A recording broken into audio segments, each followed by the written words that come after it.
আল্লাহ তুমি নাকি মৃতকে জীবিত করো, কেমন করে করো একটু দেখাও তো। আল্লাহ বলে, ইব্রাহিম এটা কেমন কথা? আওয়ালাম তুমিন, তুমি নবী মানুষ কি প্রশ্ন করলে? তোমার বিশ্বাস হয় না?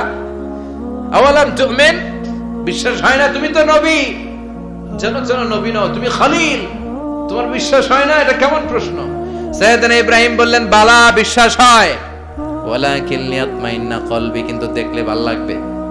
আল্লাহ কেমন করে মৃতরে জীবিত করো তুমি দেখাও। আল্লাহ বললেন, 4টা পাখিরে টুকরা টুকরা করো, জবাই করো, টুকরা টুকরা করো, পায়ের সাথে মাথা মিশাও, মাথার সাথে কলিজা মিশাও, টুকরা টুকরা করে ওই পাহাড়ের মধ্যে ছিটিয়ে দিয়ে আস।